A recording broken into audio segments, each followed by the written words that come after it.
Well, hello, fellow wedding officiants and celebrants all over the world. Welcome to Weekly Wedding Prep Live. It is Thursday. It is noon Eastern. It is 9 a.m. Pacific. It is all the other times wherever you are. 1 o'clock Atlantic where I am. I'm coming at you from New Brunswick, which is Maine's hat. And so say hello in the chat wherever you are in the world. Tagging the wall first, we had, who did we have come on here? We had Chris from sunny North Carolina saying hello. And then we had Laura from Humble, Texas, near Lake Houston. Thank goodness she pinpointed where that is. Humble, Texas, wherever that is. I'm not exactly sure. But I do love looking things up on maps. It is 73 degrees Fahrenheit. Sounds absolutely lovely. Good to see people on the YouTube channel fighting it out for the crown in the chat. the coveted purple crown. No kings except here in the YouTube chat, apparently. So enjoy trading that around. And I'm looking forward to tackling a couple of rather huge topics today.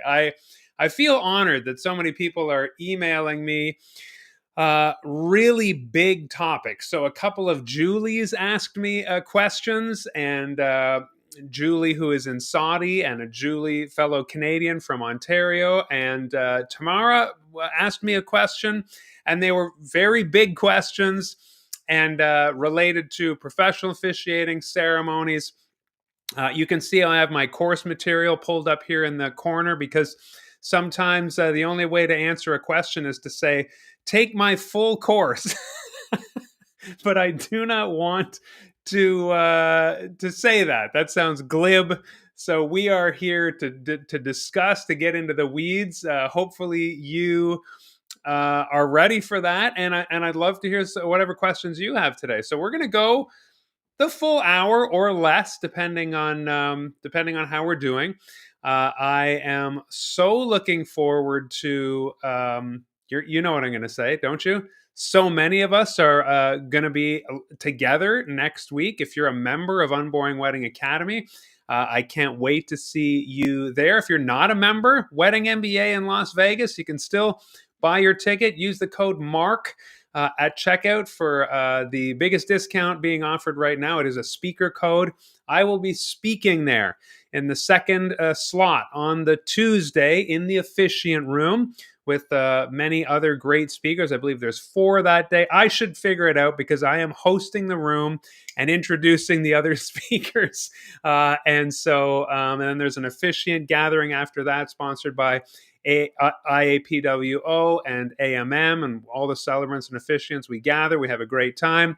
Then I'll be on the expo floor Wednesday promoting Unboring Wedding Academy to planners because I want them to tell their couples all about it, and talking to planners also about many of you. If you have taken the course, I always say look up officiants in your area. If the couple does not want to have a friend or relative do it, then there are so many of you, hundreds and hundreds of officiants around the United States who have taken the course and who are trained like ninjas in officiating in the best practices. So that's good news, and that's the kind of the gospel that I want to spread on the expo floor. And then we're back at it on Thursday on Wedding MBA in the officiant room for some more speakers. And again, I'll be introducing those speakers and closing out the conference.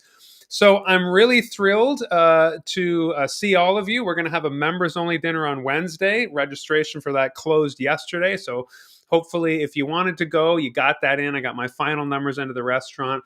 There's going to be 22 of us at the table, and I can't wait to treat all members of Unboring Wedding Academy, anyone who's bought the course, to dinner. I love meeting you in person. A lot of us, it's going to be a repeat. Some of us, it's going to be the first time, and it's going to be a great time next week. So I think that's all we might say about Wedding MBA today. It's coming up next week. I got to say, I can't wait to get on an airplane. From what I'm hearing, I am driving to Boston from New York, from New Brunswick New York. I must have been thinking about the recent election.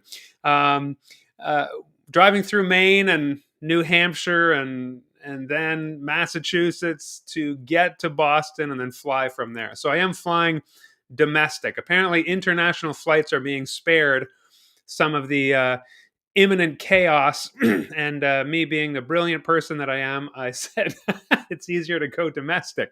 So drive in. So I could have driven to Montreal and taken an international flight to Las Vegas. But anyway, my wife and I are ready to see what happens. We go a day early. We kind of build a buffer in. So we shall see. And I hope to see many of you there. Sarah's here. Hello, Sarah. Good to see you. And Jane is here trying to figure out where Chris is. The North Carolinians are connecting in the chat, and I absolutely love that. Good morning, Jerry from Electric City. It's windy, half-wet autumn day. The kind that reminds you that everything's still moving forward. Yes, winter is coming. Hello, Unboring family from Loves Park, Illinois. Mark, I emailed my question, Tamara. Oh, okay, so I did out you already, Tamara. And I'm glad you are here. I'm going to tackle your question. I do have it written down, and I'm excited to get to that. And so, as you heard me say, it's all in the pro course. I don't believe you have the pro course yet, but I will give kind of an abridged version of hopefully encouraging you that it is a good time to start a wedding officiating business. Anita says it's still outdoors worthy and sunny and warm in Tennessee. Not for much longer, though. No. You are right. Things are getting chilly, especially on my motorcycle. Elaine from the Isle of Wight, back from Miami, the Bahamas, and the Florida Keys for a wedding. Fun but exhausted. Man, and you must be a little bit crispy as well. Good to hear that you had a great time. Good morning, Ben. Today is your birthday. My goodness. I remember, I think, were we in Vegas last year? We must have been around this time. We all, at our Unboring Wedding Members dinner, we sang Ben a happy birthday. It was recorded. We sent it to you. It was in the group. And I think it brought tears to people's eyes. It's a precious memory. There you go. You just said it. and it was an amazing memory for all of us, I think. Happy to be here from Calgary, Alberta. Good to see you, Sharon. I feel like it's been a minute. Good to see you from Alberta. It's a sunny autumn day in New Hampshire. Hi there, Craig. Good to see you.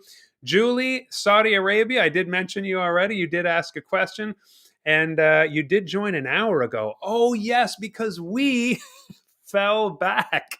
And so you need to adjust your clocks to take that into account, Julie. Every year we do this in North America. We hope it's the last because the clock change is crazy. It's difficult on the body.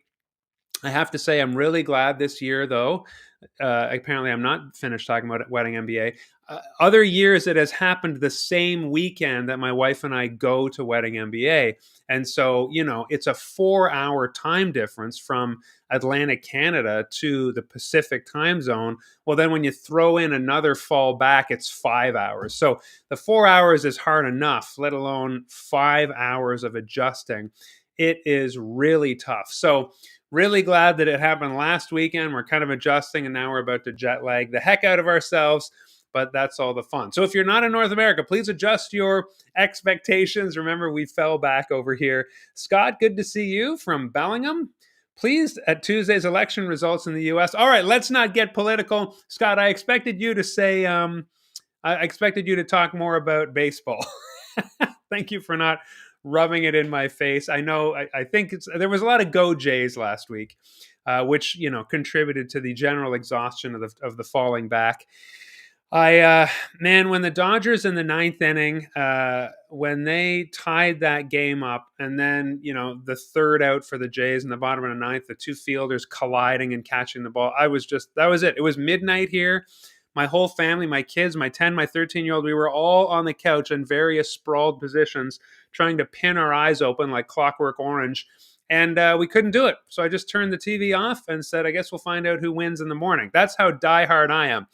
We all woke up the next day and watched the replay on YouTube, the extra innings, without knowing the score. So we were on the edge of our seats. It's a bit sped up that way. And then we were massively disappointed, along with the rest of the country. So congratulations, Los Angeles and Dodgers fans. Good to. I'm happy for you, and I'm going to go back into my life of sportslessness now, and be reminded why that's the better way to go. Mark, good to see you. Weed Whacker MAG. I'm wondering what that means. Do I take that personally? have a wonderful dinner together. I'm going to call on Kiki's phone to say hello. Okay, yes, Kiki will be there. She is on the list. And we will make new friends and old. Thanks for being here. Toastmaster Conference Saturday morning, 2 weddings Saturday afternoon, packing Sunday for Wedding MBA. Wowzers, Jane, you are so busy always, and I love to see what you're up to. Looking forward to meeting you at the dinner as well. Good to see you. And good morning from Michigan, Jack. Hello. And Scott was a Jays fan all the way. It was the least he could do for the abuse Canadians have taken. Scott, you keep venturing into dangerous waters. I got to say, we are, there is some trepidation as my wife and I cross the border for the first time, just because of all this stuff. We both have Nexus cards. Our kids are kind of worried. We're hoping they let us in easily. It is, the States always feels a little bit more wild for Canadians. We go down there, and it is after all the land of life, liberty, and the pursuit of happiness, which always feels a little bit more libertine and Wild West ish than up here, where we are about peace, order, and good government. That is the that's the roots. So you compare life, liberty, and the pursuit of happiness to peace, order, and good government, and that's why it's a bit of a culture shock every time we go down. But we keep going down, especially to Wedding MBA. Can't wait to see all of you, and we are excited. Feel free to pop any questions you have in the chat. We are here for weekly Wedding Prep Live, and I know so many of you have weddings. And it's not just about my opinion. It is about a lot of the things and the wisdom and opinions of this amazing group in the chat. You are all so wise, but I do want to give some answers. Again, Julie and Tamara, I'm glad you are here. So, with bated breath, maybe they await what I might say. And I love that... you save my fingers from falling off when you ask my questions and say, I would love for you to answer this on the live. It cuts down on some of the emails. And so that's going well. And I love seeing all of you here in the chat. But also, again, this allows others to chime in when I ask the question. And that's what I really like.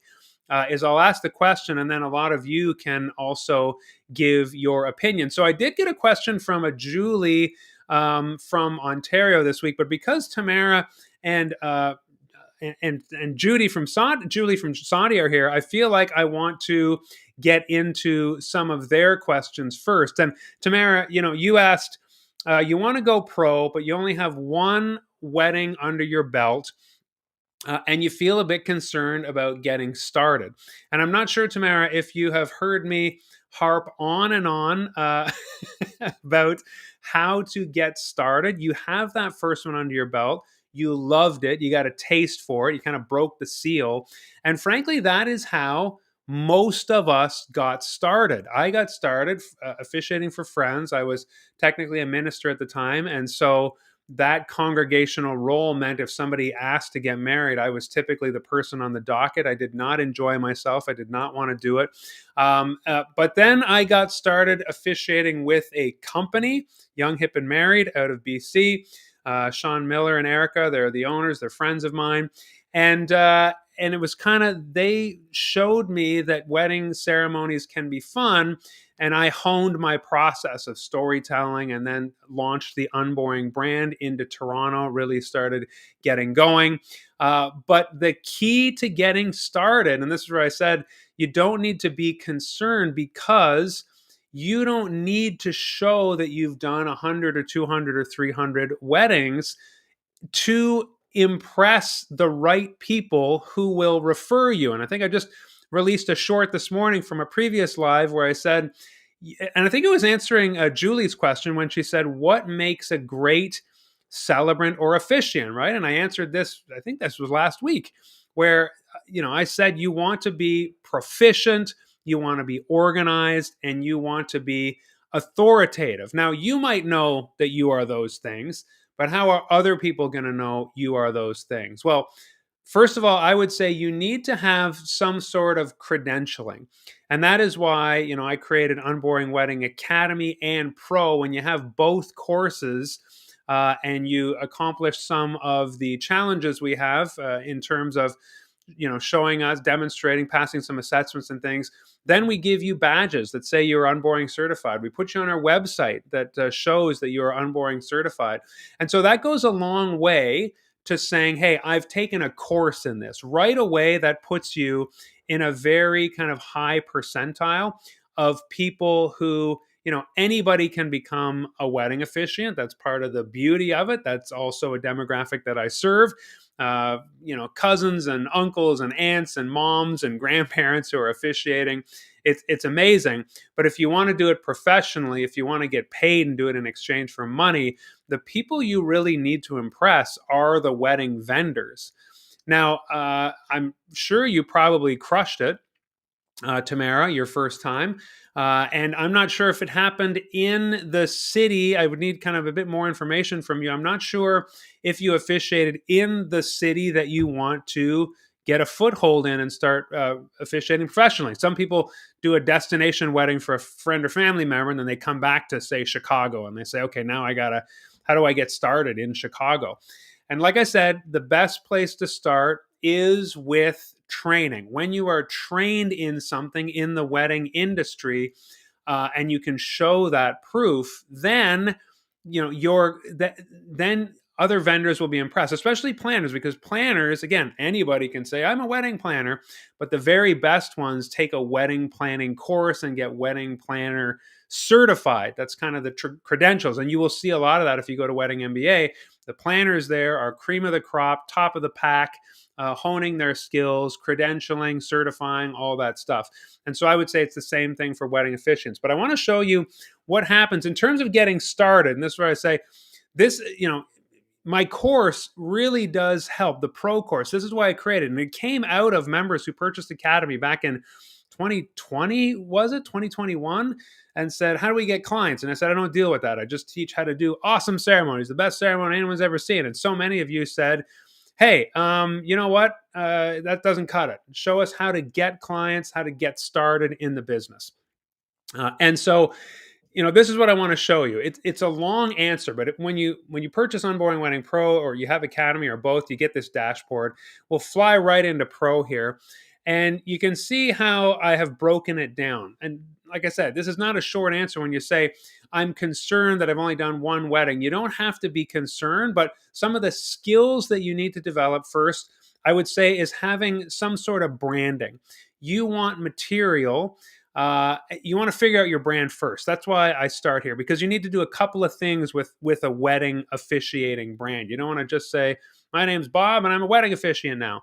You want to think about how to design a brand that has basically colors, a logo, and a voice. So in stage one of Pro, we just talk about knowing your brand components, what a brand is exactly. And so I go into that in the videos.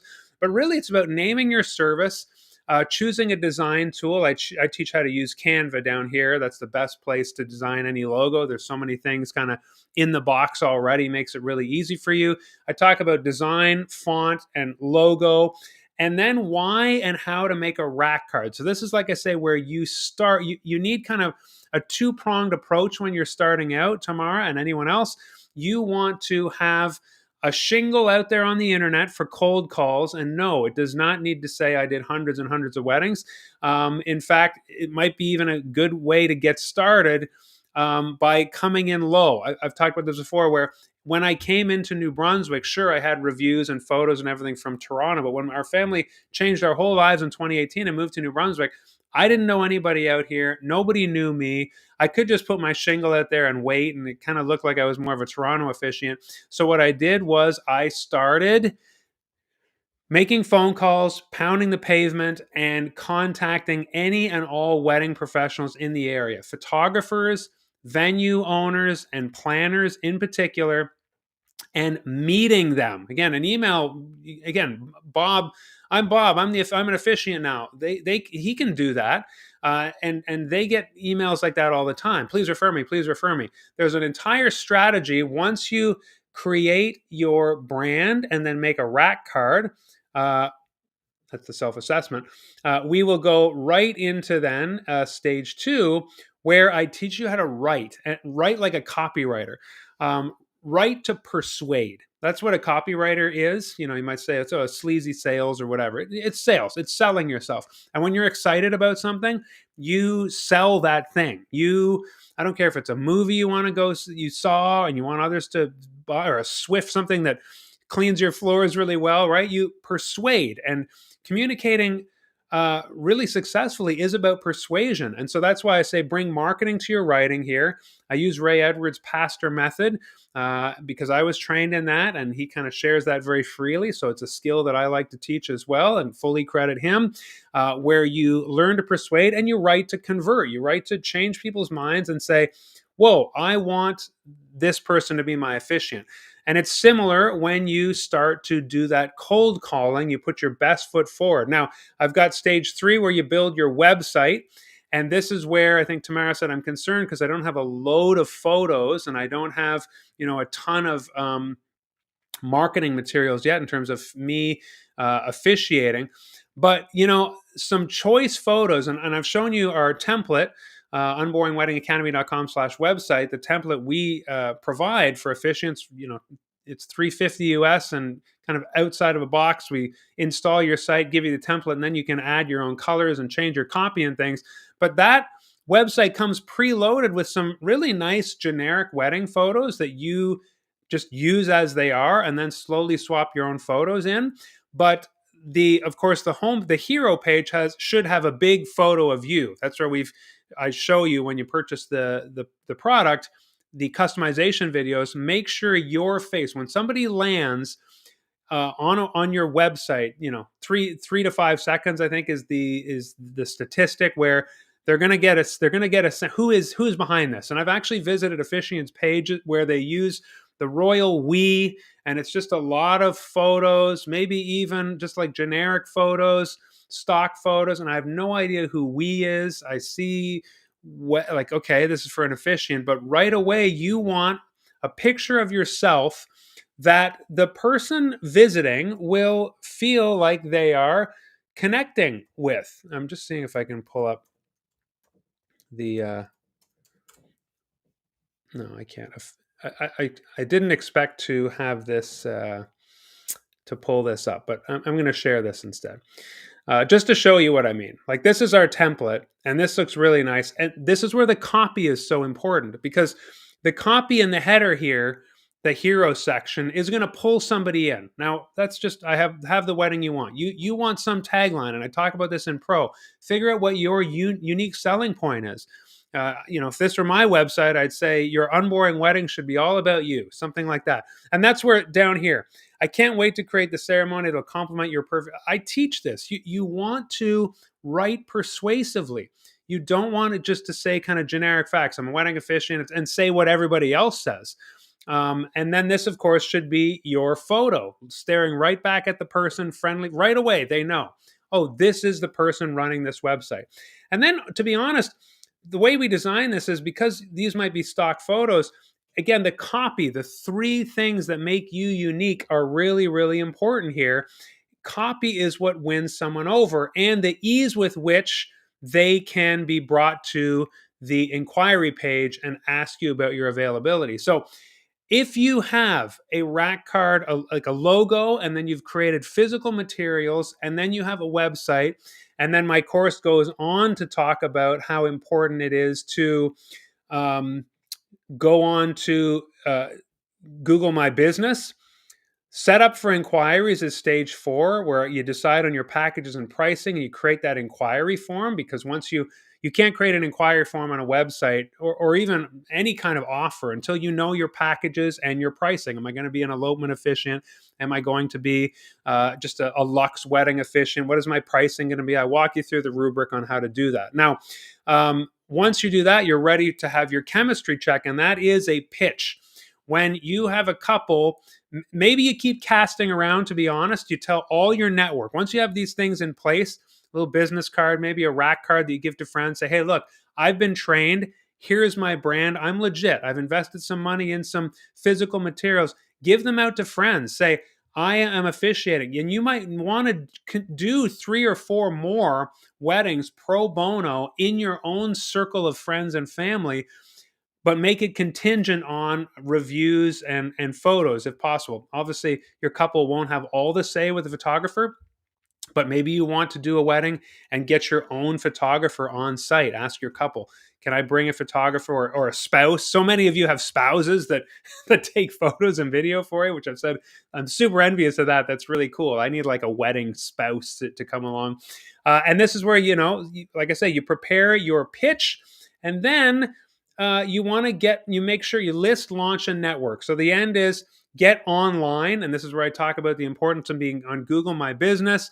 Get with couples and vendors. I expressly talk about how to walk around, cold call, how the conversation goes, a whole video on shaping the conversation when you meet with other vendors. So hopefully that was helpful in terms of like saying, look, I don't have all the things to get started. What you want is a very professional polish to start out. Officiate as many weddings as you can in your own network to start out. Ask your couples, your first few couples, that it's contingent on a review. Because again, if you've taken Unboring Wedding Account, if you follow this style and system, you know you're going to ace it. Like, I guarantee that result. People say it is the best they've ever seen. I just had a couple write a review about the wedding I did last weekend. Ralph, you can check it on Google My Business. Ralph said, guests said it was the best ceremony they've ever seen. It is true for me, and it'll be true for you, even if it's your first time. So that's why I'm confident as you kind of get your foot in the door and do just a few, get some photos up. But what's most important is you kind of knocking on doors, cold calling, wedding planners, photographers, venues. There's a whole strategy around how to do that that I can't really get into super detail here. And when you have professional materials and you say, I've been trained in this, I've taken a course, look, I'm even certified, it goes from there. So it's a great time to get started. In fact, right now, I think I'm going to take this opportunity to tell you something that I wanted to show you. Some good news in the wedding industry. I get something called the wedding report, and you can sign up for the wedding report if you just kind of Google it. The wedding report, I get kind of a weekly email. This is a kind of data company that is always crunching numbers. And I'm going to stop the search. It's highlighting yellow here because I think I searched it. Anyway, the stat of the week here. Look at this. Percentage of married couples with household income above 200K. 2008 is the starting year, and 2023 is the ending year on this graph. So this was the percent of married couples with a household income of 200K plus.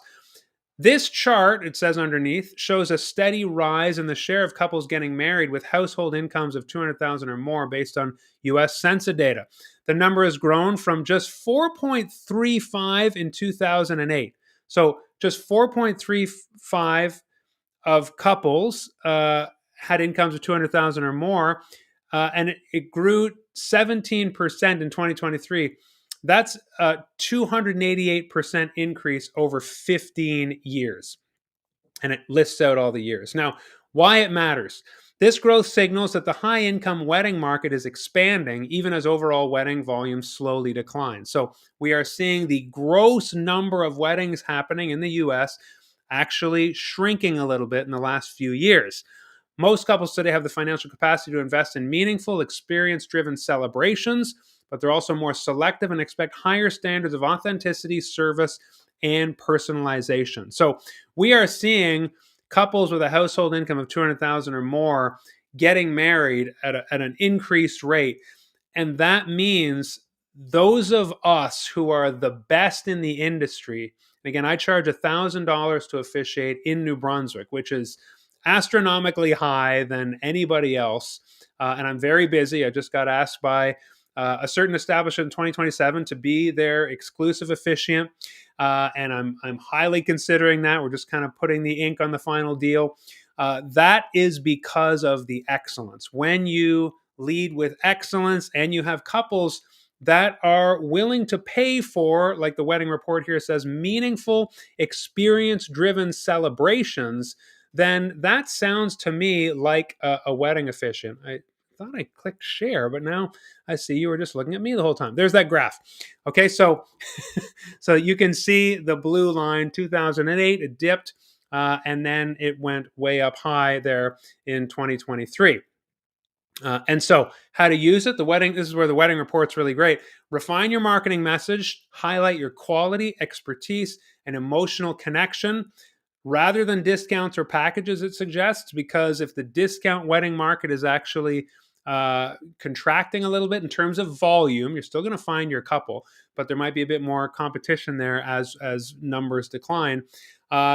If you're talking about like high quality luxe pricing, then you still have a lot to work with. Leverage the data like this in your proposals and content to show you understand the market you serve and build trust with transparency. Affluent couples respond to clarity, confidence, and genuine storytelling, it says. Well, I mean, this sounds like it's crafted for unboring wedding officiants, I got to say. And so that's why I really wanted to share it with you. It was very, very exciting. And I think that last point dovetails nicely into, I believe, Julie's question. Let me just see here. Yeah. But hopefully that was helpful. I want to see if there is anything more in the chat from you amazing people. Yeah, Nancy did not follow up with me either about her capital wedding. I would love to hear it as well. Ava, good to see you and looking forward to seeing you next week. The ceremony was in the same city where I would like to perform. That eases my mind. Okay, so that's really good. Tamara, then if you officiate in the same city, I wonder if you can or have reached out to those local vendors. You've already got a relationship with them. They saw you ace the ceremony unboring style. Reach back out to the photographer or even the venue. You can go drop in and say, I loved it here. I'm not sure what kind of venue it was. If it was a park, obviously that's weird. You don't want to talk to the groundskeeper. But if it was some sort of venue, you can drop back in and say, look, I loved it here. I want more information about the venue so I can refer my couples. A lot of you have heard me say this hundreds of times live. You are going to go in and cold call other vendors and ask how you can refer them. I have a produced video on YouTube. It's about 10, 12 minutes long about this strategy. And so if I were you, I would start circling back around there, Tamara, and contact the vendors I worked with that day and then expand out from there. So it's good to hear that you've kind of already, got the gears turning in your home city. You didn't officiate somewhere else far away. Your spouse always accompanies me, but he dresses down to avoid going in to take photos. Oh, okay. That's good. You have somebody accompanying you there. John, hello, New England's officiant at a blustery Massachusetts. It is gusty here as well. Good to see you. Okay, so, speaking of, so Tamara, hopefully that was helpful, and let me know if you've got any follow-up questions there. Julie said, what do couples want most in the lead up to the day? And again, I'll answer Julie from Saudi here because I see that you're here. Julie, you said you are booking way out in 2027, which is amazing because you're in Saudi until then, but you're actually booking weddings for when you return. You are going to be into this. And I got to say, you also want to purchase Academy and or Pro because I answer this in the Pro course as well. And what I say is, you do your chem check or your vibe check to book a couple. I do it mostly on video chat now. I used to never do that. I always said, in person is better, but tastes have changed, I find. I think COVID did that. And now we are quite comfortable meeting on video chat. I just pop on here. Hey there, I do my pitch that I teach in Unboring Wedding Pro, the full kind of here's the process, etc. And I tell them in that pitch, and this is in the Pro course, that, hey, I don't have to bother you again until 4 to 6 weeks before your wedding day. We will sit down and we will do our wedding workshop. That is where the three of us together, ideally that one in person, we sit down and we go through every detail of your ceremony. And this is where you kind of do the 2-for-1, right? You're explaining how you're going to run the workshop and what you're going to bring them through in the workshop. And at the same time, you're actually casting the vision of their ceremony. You're helping them see it. You're describing, it's kind of like, it's very meta here, two with one stone kind of thing. But you're describing, we're going to sit down, we're going to walk you through. I'm going to start with the 10-part classic traditional ceremony. So, on the wedding day, we're lined up at the back. What music is playing? Who's lining up? All the things. I'm going to walk in, I'm going to give opening remarks. You tell me what to say. And you kind of tell them briefly the choices.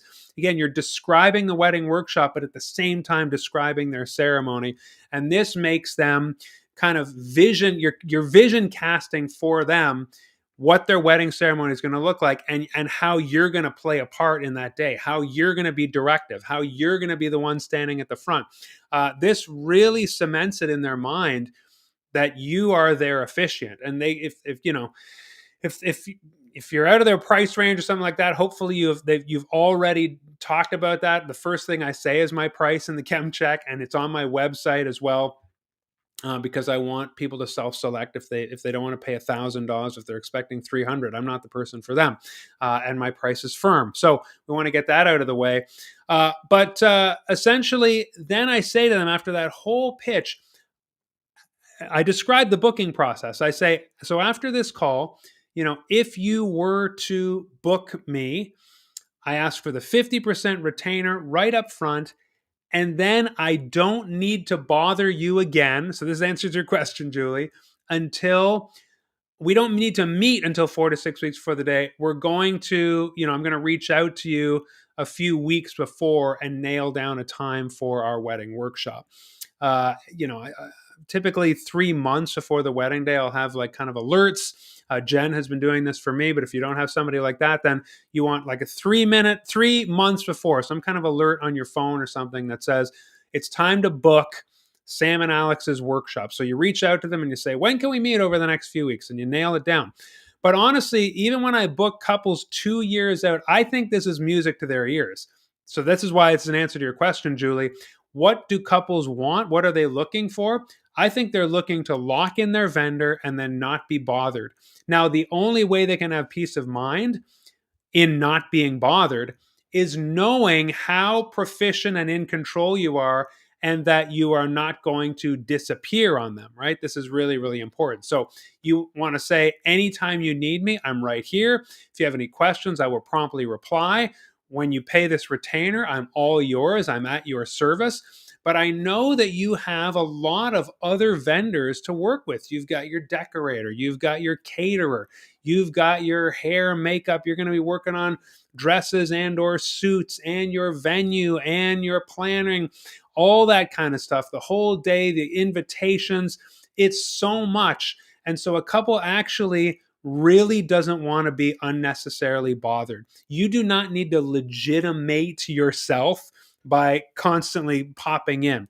Now, I think Julia said you send them a thank you gift. That's amazing to show the intent. That's really nice. I don't do that. That's a cut above. So well done.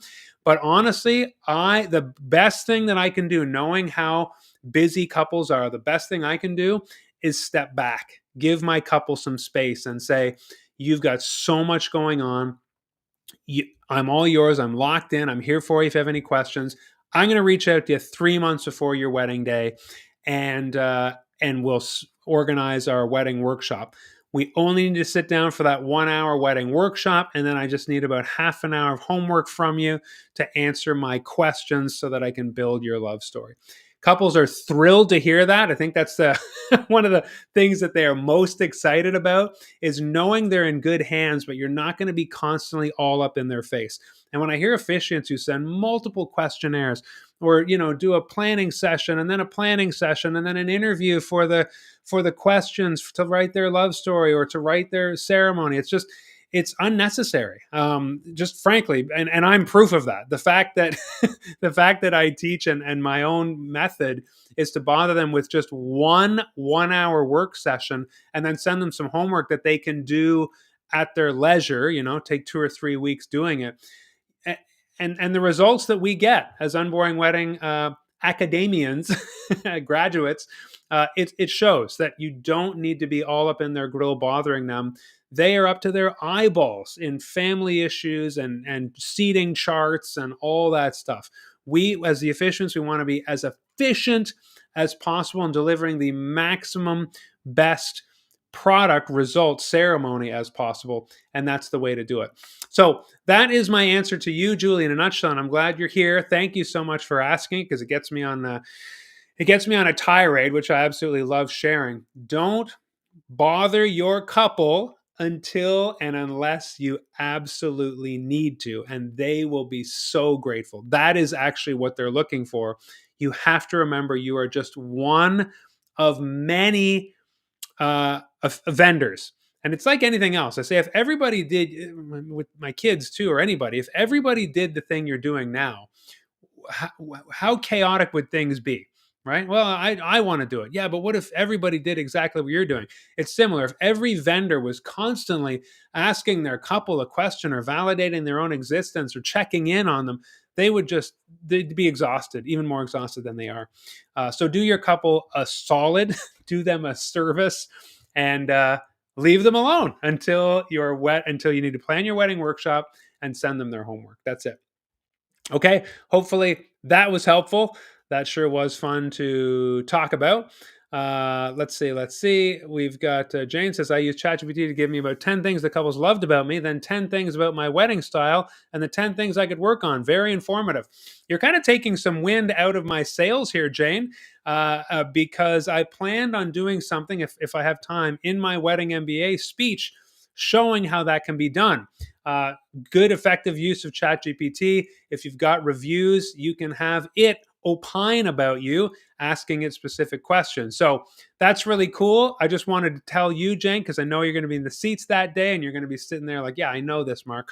Yeah, okay, you're amazing. You've been doing this for years, but I'm not stealing your idea, Jane. That is really, really well executed. Okay, very helpful. I'm glad, Tamara. Good to hear. And Monkey Pirate, wondering if there's an upper limit to how many weddings you should commit yourself to. Even 2 a weekend can seem a little hectic at times. I'd love to hear. This is a crowdsourced question for sure, because it's up to. I mean, look at how busy Jane is. Look at how busy. I mean, I follow Carla on Instagram. She will be running around to 3 or 4 or 5. These wonderful officiants will be doing 3 or 4 a weekend, depending on the size, the magnitude. Is it a signing? Is it an elopement? It is a sign and go wham bam in a park. Is it a super luxe wedding with a rehearsal? So that's up to your preference. Again, I would love to hear folks in the chat answer that, because it is such a personal question. And that goes to what I was saying earlier. I'm not sure if you were here earlier when I was showing in the pro course, where you need to think about your pricing and your product. What kinds of ceremonies do you want to do? How close or far are they? This is really, really something to consider. So I always say I will not officiate 2 weddings in a weekend. To be honest, in 2027, if I were to be doing all my weddings at the Algonquin, say, which is 25 minutes from home, and they have multiple weddings on site in the same day. One will be on the rooftop patio. One might be in the outbuilding ballroom, and one might be at. I know that the planner there, Kate, she doesn't book at the same time for her and her staff sanity. She'll book them at different times, at 2:00, a 4:00, a 6:00, perhaps. And so, as the officiant, that is, you can totally do that in the same venue like that.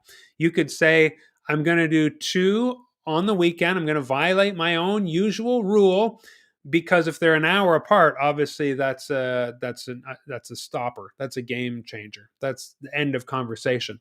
And I've shared here the trauma that I experienced when I worked for Young, Hip, and Married, and I was in Niagara, which is like an hour and a half from Toronto downtown. I had a vineyard wedding at like 2:00, and then something like 5:30 wedding downtown Toronto, and the time should have been perfect, but the 2:00 wedding was an absolute disaster.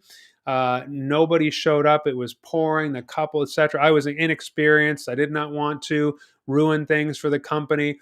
I ended up being an hour late for the downtown Trump Tower. This was like 2015 or something.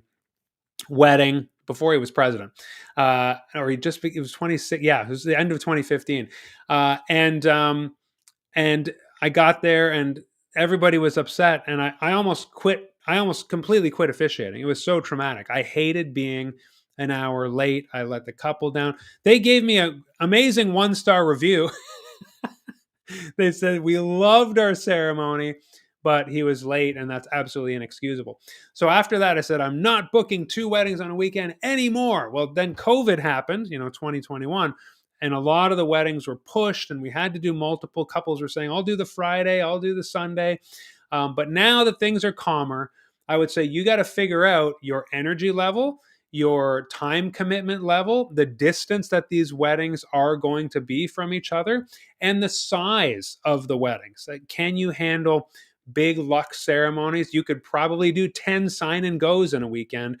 Maybe you want to do 5 of those and 1 big wedding or that kind of thing. So I think this is good. Like if Monkey Pirate here is just asking for a survey, how many weddings do you do?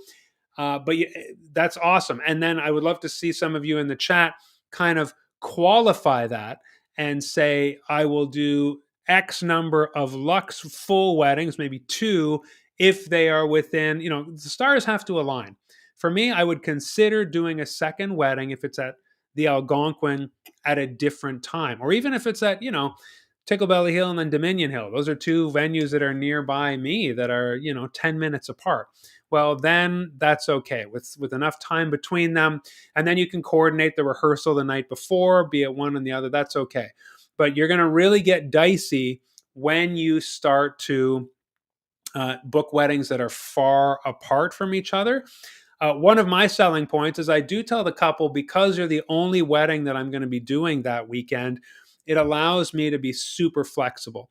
So when you start doing multiple weddings in a weekend, you better make sure that your couple understands that if they book you for 3:00 in October 2026, they can't then move it to 4:00. Well, things happen and it's going to be 4 now.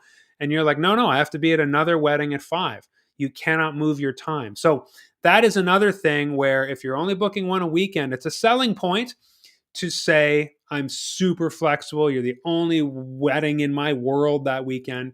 You start booking multiples, you need to get couples to stick to their time and understand that when they book you, the time is firm. That's not something I have to worry about. That's something you will have to consider and share with them and write it in the contract that when they book you, that is firm. Don't book you until they are sure that everything's starting at 2:00, the ceremony, and et cetera. Because sometimes photographers, I've seen this where couples enjoy the flexibility that I bring, because then the photographer says, oh no, you don't want your ceremony at 3:00. That's like where the sun's straight up on a summer day and you get like the not hourglass, the sundial shadows. And so they want the photographer suggests that it be later because of the lighting is better. And I say, oh, no problem. But of course, if you're booking multiple weddings, you won't have that flexibility. So something to think about. There you go, Jane. You might as well speak at Wedding MBA this year. Copy paste 20 reviews into ChatGPT. I just did that with 100 of my reviews for my talk at Wedding MBA. My talk is about telling the love story, and it will be heavily incorporating ChatGPT, not to write it, to talk about not to talk about how to use it. Okay, Julie says, brilliant advice.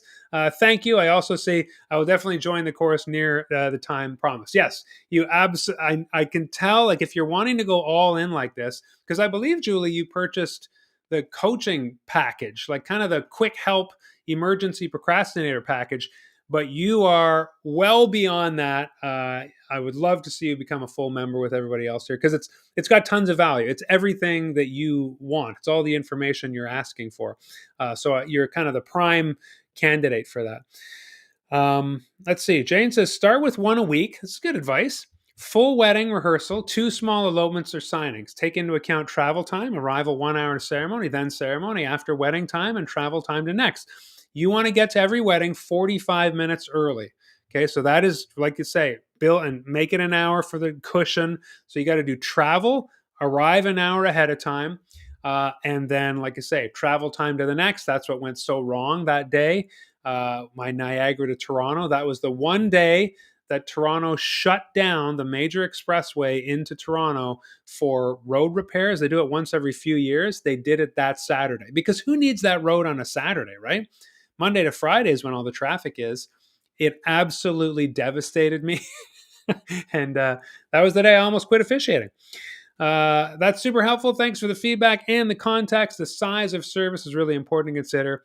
Thanks. Yeah, and all of you can continue to give advice there. I had one question left here again from Ontario, Julie, where she said, and she did purchase the course. So, Julie, I'm not sure if you're here, but you said, Mark, I'm wondering about purchasing your course. I want to do this style and system. I want to learn a wedding ceremony the way you do it, the way your members do it.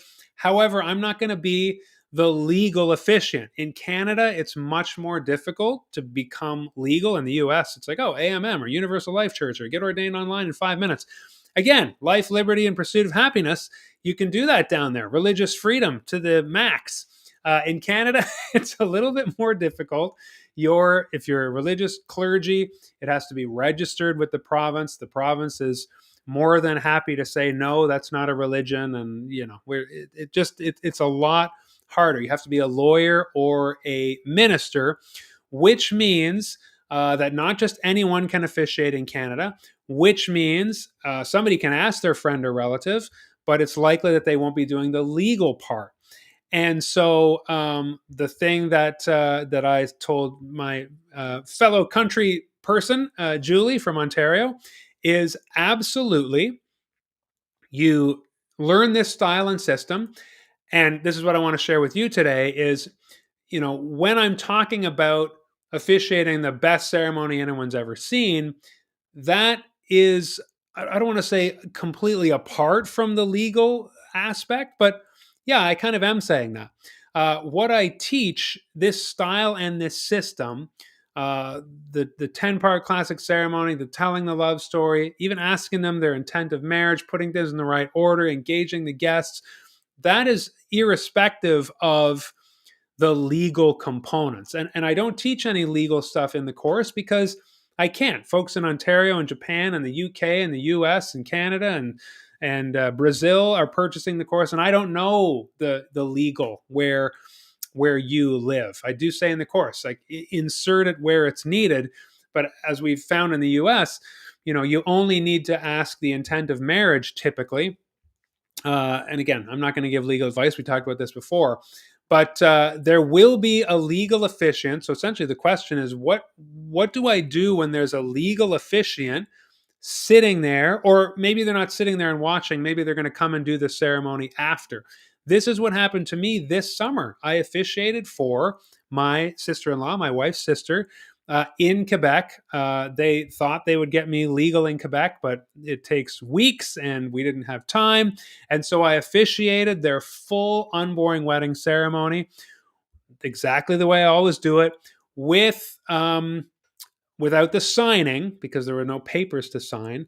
But I pronounced them and I presented them and I asked them if they're here today to get married because that's still true. They said their vows in front of their friends and family. They read their own personal vows. I asked them I do vows. So we went through all the things. And again, I go back to how I got married. I got married in Korea by accident at the embassy with my wife. We're both from Ottawa. We both went there to teach English. We wanted to get married. We scheduled our wedding date on the 31st of December. We went to the Canadian embassy. They stamped some papers, sent it to some other Korean office, bang, bang, sign, stamp. We went back to the embassy, showed them those papers, bang, bang, stamp, and they sent us on their way. And the last thing she said when she handed us the papers was congratulations. And we took it, and I wondered if she meant congratulations because we're getting married in 3 weeks with our friends, our family present, a friend minister who was marrying us. No, when we got in the cab to go home, I looked and every piece of paper was signed. Every line was signed. So we had just gotten married legally. But it was kind of like there was nothing to it. So we said, let's keep the 31st as our actual wedding date. So we got, we had the wedding day, we did the vows, the pronouncing, the presenting, all the things, because so there essentially are two, I would argue there's two marriages. There's the kind of the civic marriage, and then there's the spiritual, communal, friends, family marriage. There's getting married in community, and then there's getting married, wham, bam, stamp, sign by the government, and really, I mean, I don't want to say one is more valuable or important than the other. We had to do both to be legally married. But I can tell you the one with all the feels and the emotions, the one we cling to this day, the one we think about when we think about our marriage and getting married is the promises we made in front of our friends and family, where when we signed those papers, we didn't even say anything. We just signed papers. And that's the same thing in New Brunswick. I know in Ontario, somebody said, well, there does need to be some sort of ceremony, but ceremony is doing a lot of heavy lifting in that. It's just kind of like ceremony can be like sitting down and saying, are you ready to sign papers? You don't need to specifically move them through vows or anything like that. You want to ask them if they are, I know some jurisdictions, do you understand that you're signing these papers to get married? Great. Well, so I guess that declaration is ceremonial in a way, but ceremony is open to wide interpretation. But you can do the full unboring wedding style that makes it the best anyone's ever seen. And in our case in Quebec, then I was just her brother-in-law later in the day, during the reception when everybody was dancing and whining and dining and stuff. A little group of us, her family, we went to a gazebo overlooking the pond, and the legal Quebec officiant just walked them through a couple of words that they had to say. Again, Quebec has some strict measures that they had to do there, actually, and so I was just a family member. I took off my officiant hat there, which never was legal that day in the first place. And so that's the flexibility you have. Whether the officiant is sitting there or not, you can still say all the things, because even, the officiant doesn't, you look in the fine print of these marriage acts, sometimes the officiant doesn't need to be the one to make them repeat or say specific words. The officiant just has to have heard them say it. So if there's going to be a legal officiant present, as the person conducting the ceremony, I would want to talk to that person about, like, what's the least amount of things you need to do. Sometimes the officiants, might come on site and be a bit big for their britches, and you want to be clear. Like, no, the couple's asked me to conduct and deliver the ceremony. You're just here to do whatever is needed. Just the essentials for signing the papers and making it legal. Okay, so that is something to consider. Julie from Ontario, a friend of mine, who did go ahead. I answered her question and she purchased the course, and I'm excited to see her success. But wanted to share with you where this question's a question that I got this week about what happens if you're not legal, but there's going to be a legal officiant there. Do you have to curtail some of your things? And to me, I would say, maybe reach out to the officiant, but you can fully do it like I did in Quebec. I fully conducted the ceremony the way I always would. Let's see. Mark says, I once did a backyard wedding near my home at 4 p.m., a super luxe wedding at the Biltmore downtown at 8. Yin, yang, walla, walla, bing, bang. Quite a head turner. I've done those too, like I said, during COVID. And you want to have your ceremonies like lined up, different binders, or I have the same binder, but I had like all the sheets in the plastic page protectors already in duotang. So I just got in the car, old one out, new one in the binder, bang, off I go. And my trick is always to repeat the couple's names over and over and over on the way to the wedding. I'm kind of crazy, but I will say, I'll be in the car and I'll just be saying Ralph and Emily, Ralph and Emily, Emily and Ralph, Emily and Ralph, Ralph and Emily. And I'll picture their faces just to make sure I never stumble or hesitate for a second. That is the kiss of death for an officiant. Getting their names wrong or forgetting their names in the moment. When you start officiating multiple weddings in a day, the risk is getting higher. So you want to make sure that you are fluent in their names. Thanks for punting on the idea. I think they're looking to lock in their vendor and then not be bothered. I need to be specific about that from now on in exactly the way you described. Yeah, that's a good reminder. I mean, I know, Mark, sometimes I'm like, you're as professional as it gets. I'm sure they don't come better than you, but I do think it's a relief when couples, when they think of everything they have to do and you say, lock me in and I'm not going to bother you till 3 months before, and that's just going to be to plan a meeting, and then I just need 1 hour from you, and once we're done that hour, I send you your script, you approve it, you sign off on the language, I need half an hour of homework from you after that, where I'm going to send you an email in Officiantly. You're going to get questions, very clear. It'll take you about half an hour, and then bang, you're done. And I'll see you at the rehearsal. They say, wow, that's so easy. For the result we get, that's all we have to do. Couples love hearing that. Thinking of adding tutoring family members to be the officiant and being present to sign. Also back up if they get nervous. Yeah, a lot of people are doing that. I'm seeing a lot of members of Unboring Wedding Academy do that kind of thing.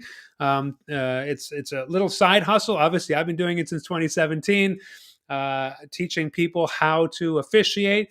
It is not rocket science. On the other hand, if you don't get trained, if you don't take the time to train yourself, and I would say again, AI is not going to cut it.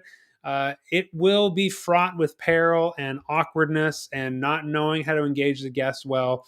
I mean, that's where my course just guarantees you will know how to do all the things, from telling the story to handling your couple, to calming everybody down, rallying the wedding party, engaging with the guests, that kind of thing. There's definitely ingredients. So, like I say, it doesn't require a 6-year degree. It's not medical school or rocket science. But the other extreme of saying, like, yeah, I'll just stand up there and say some stuff. It does take intentional time. And those of you who watch this video and those of you who have taken the course know that, and you've put in the work. You're putting in the work now. You're always making yourself better. You're taking the time to educate yourself. And like anything, you do that, you are going to be successful. I'm doing that with my bass. I don't expect to just pick that up and play in a band. You got to do the drills. You got to do the scales. You got to put in the time. Okay, so that was a full hour, friends. I will see some of you next week. Hopefully, I'm going to venture into the United States on Friday, drive to Boston, fly out I'm venturing into Boston on Saturday. Boy, I better get this right. I'm flying in on Sunday, and hopefully my plane won't be canceled. If so, maybe I'll get there Monday. But we are in the Officiant Room in Vegas on Tuesday. If you haven't bought your ticket yet, you still can. Use the code MARK at checkout. If you want to become a member of Unboring Wedding Academy, it's unboringweddingacademy.com or unboringweddingacademy.com/pro. That's where I showed you inside the course. You learn all the details, so many details, in A to Z, 1, 2, 3, 4. It's a garden path. I walk you through how to get yourself set up. And we have so many success stories from that. And that came out of the community, kicking my butt to put that course together. So thank you, because it's been incredibly rewarding. When you get both, we certify you. And so you can grab both courses, get your certificate, get your badges, get put on the website. And speaking of website, if you'd like us to host and build and send you your website that you can customize the way we discussed, that's unboringweddingacademy.com/website.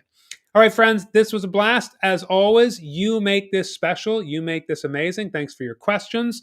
Thank you for... I'm so afraid of the air traffic problems. Me too. But my wife and I are going to be together, and who knows what's going to happen. We are up for an adventure, which may mean eating a lot of roasted almonds and sleeping on the floor or something like that. But we will see. Hopefully we see you next week. And Eva, when we get there successfully, we can high five each other and say, we made it. Thanks, friends. I will not be here next week live. It'll be a break because I'll be in Vegas. And then I will be here the weeks after that, though, on Thursday, leading up to our big Black Friday sale, where I will be making Officiantly available for the first time to anybody and everybody in the world. Right now, it comes with Academy. But I'm super excited to roll out the latest version of it, and I'll talk more about that on the other side 2 weeks from today. I will see you next week in Vegas in person if you're there. And if you're not, I'll see you in 2 weeks, same time, same place. Thanks, everyone, so much. Have a great rest of your day, and marry on.